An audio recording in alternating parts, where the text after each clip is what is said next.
play. It was. My brother played trumpet, and I heard him playing, and I wanted to do it, and went into the band room when they were picking instruments and picked it up, and it just, since then, I've been playing. So. I love it. Some inspiration for you there. If you have children who are getting ready to get into band, it could start a lifelong passion. Mr. Lombardo, what do you have with you there? This is a tenor banjo. Tenor banjo. And it's got 4 strings. I know we think mostly about the 5-string banjo with the bluegrass and all that, but in New Orleans, this is what you see. The tenor banjo, 4 strings. And like most stringed instrument players, I started with guitar and 5-string banjo and other things, but once I heard this, that was over. I had to play tenor banjo. Interesting. Well, can you pick it up just a little bit so we can see it a little bit better too? There we go. So I'm sure it has a slightly different sound than the traditional banjo. A friend of mine had this custom made. Okay. And his name was Eddie Davis, and there's his name right there. And when he passed away, and from COVID, I acquired it, and it's just the best thing. Really? It's just the best banjo. Yeah, there's some sentimental value to it as well, certainly, and that always makes it that much better. Exactly. Yes. How long have you two been playing together? Oh my Lord. People always ask us that question. It was after the 5th grade, I know. Oh, okay. Yeah. Have you figured it? I mean, minimum 30 years. Okay. So you know each other well. In a million different bands. Yes. Sure.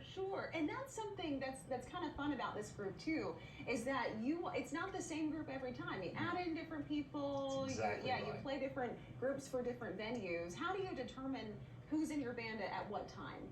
Who's available is part of it. It is. Sure.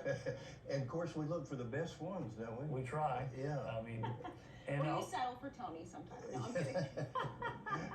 And part of it is the size of the event. You know, you can't have 6 people up there if there's only 20 in the crowd. So exactly. You don't want to upstage the crowd, certainly.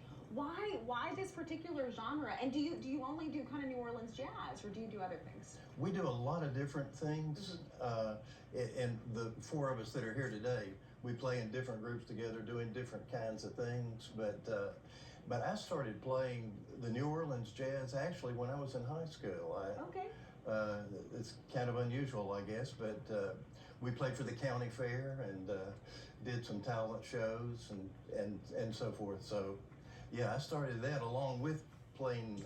We had a big band in high school too that played the Glenn Miller sound and that kind of thing. So, what is it about that type of music that speaks to you and so many of us? it's fun.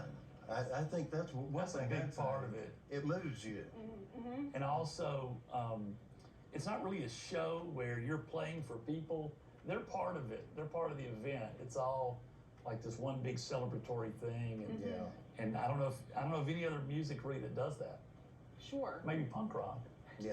Where people get really into it, get involved. That's so much more fun as a musician too, to have people. It's not necessary. You're not doing a concert. It's not a recital. Right. It's almost a big party. Right. It's participatory. So important. Yeah. Certainly. How can people get a hold if they're listening to you now and they're going to listen in just a little bit and say, I want that fun, I want that party at my event? How can they get a hold of you? Yeah. Well, my phone. Can I give my phone number out? You can. Yeah, sure. It's 205-283-4327.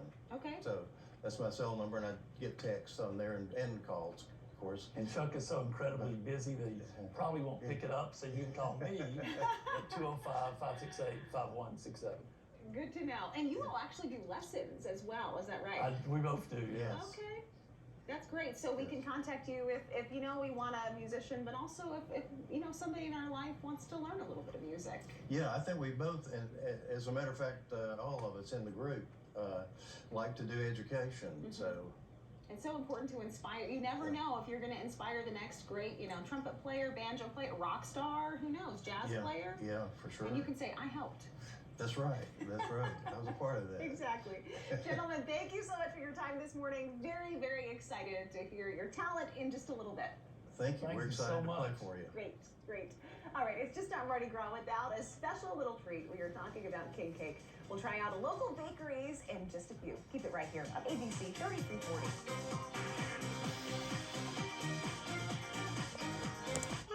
Allergy sufferers, bedtime.